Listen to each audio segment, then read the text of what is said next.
everybody, it's Trish, and welcome back to Right to Independence. I've been working with seniors for almost a decade now, and today we're going deep in our senior living segment. Why do women live longer than men? And why are they still the ones doing all the caretaking even in their later years? Stats don't lie. Let's start with the facts. According to the CDC, women in the U.S. live an average of 5.4 years longer than men. And it's not just biology, it's behavior. Women are more likely to go to the doctors regularly, stay on top of chronic conditions, eat healthier, stay socially connected, and even seek mental health support. Meanwhile, 60% of men avoid going to the doctor, even when they know something is wrong. And that macho, I'm fine attitude, it's not helping anybody, especially not their wives. My father died at 72 years from the flu because he didn't want to go to the doctor until it was too late.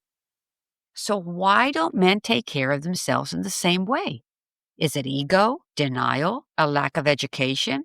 Or have we created a culture where women nurture everyone, including their husbands? Hold on now, I'm not saying taking care of our husbands is bad. To me, that's part of being a wife. But if we say make a doctor's appointment, just do it. Because when you get sick, what happens? We have to stay home and take care of you.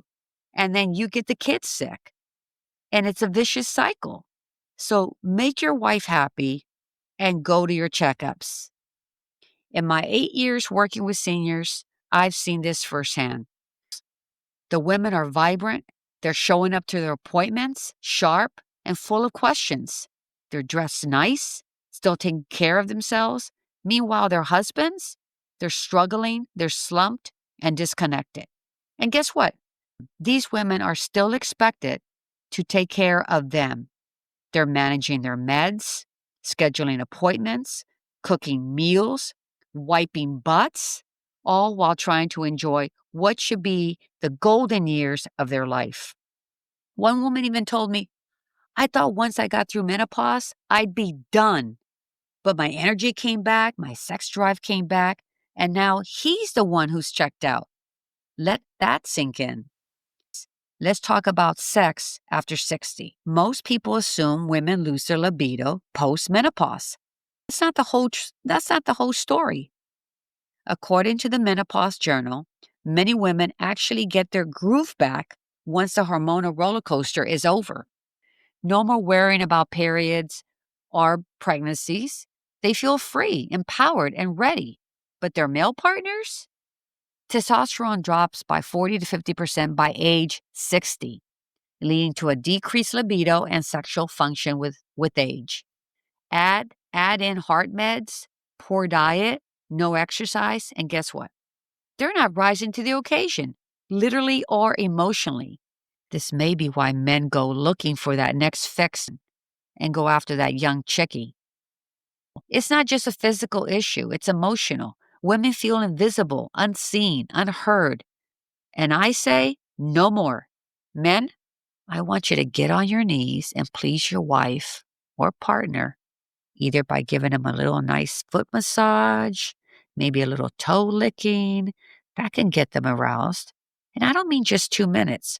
Focus on their feet, especially after you see that she just got a nice pedicure. Rub them and then start massaging her leg, working your way up and see what happens. Why? Because she deserves it. So now let's talk about the hypocrisy of aging, shall we? Men with gray hair, distinguished. Women with gray hair, oh, she needs to do something about that. Men with a belly, oh, that's just a dad bod. Women who gain weight, oh, she let herself go. And while we're on the subject of aging and health, let's talk about the double standards that never seems to age out. Older men dating very young women.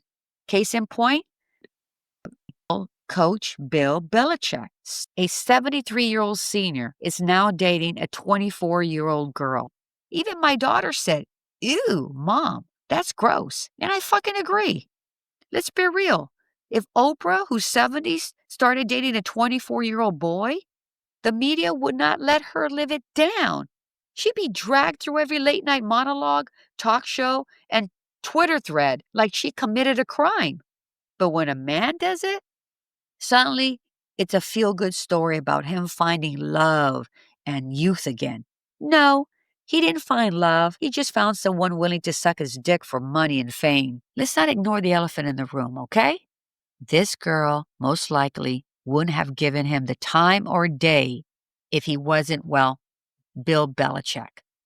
Let's stop pretending that this is all about connection and chemistry. It's about power, money, and fame. Because men who have money, no matter how unattractive, it's like a woman being pretty. And society gives men a free pass to feel young again, while women are scrutinized for simply trying to stay youthful and strong. You think the media would celebrate Oprah being licked by a 24-year-old boy?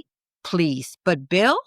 He's having a grand old time being adored and sucked by a 24-year-old girl. This is the kind of hypocrisy we need to call out because it sends a messed up message about age, attraction, and worth, especially for women. We've got to stop acting like age only matters when it happens to women. Why is it okay for men to stop trying, to just give up on themselves, and women are judged every step of the way? A recent study published in Nature Aging revealed that the human body goes through two major surges of molecular aging, one around the age 45 and the other at age 65. Instead of aging happening gradually, the body appears to age in waves. That's why around age 45, people may begin to feel shifts in energy, libido, and weight. Hello, belly fat. But by age 65, those changes become more pronounced, affecting recovery time, immune strength, and mobility.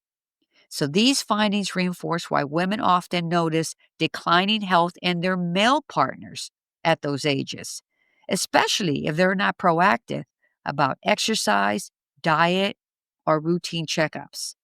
This isn't just about how we look as we age. It's what's happening under the surface that really counts. And for women who keep moving, staying social, and taking charge of their health, we're aging like damn champions. Time for a wake-up call. Men, we love you, but we need you to show up. Go to the doctor, take responsibility for your health, talk to your partner, ask how she's feeling. Be present in the relationship. Aging doesn't mean disappearing. And ladies, don't dim your light. If you're thriving in your 60s and beyond, own it. You've earned every wrinkle, every smile line, and every ounce of wisdom in that body. So here's your challenge this week. If you're a man listening, ask yourself, am I showing up for my partner the way she shows up for me? And if you're a woman, I want to hear your story. Are you thriving while your man is barely surviving? Have you rediscovered your energy, your confidence, or your sex drive? DM me on Instagram at Ride to Independence or email me, Trish, ridetoindependence@gmail.com. This conversation matters. We're not done with life just because we've hit a certain age. We're just getting started. Thanks for hearing me out today. Grab my booklet, Strength Training for Seniors Over 70. It's on Amazon. A gentle way to stay strong, mobile, and healthy, right from your living room.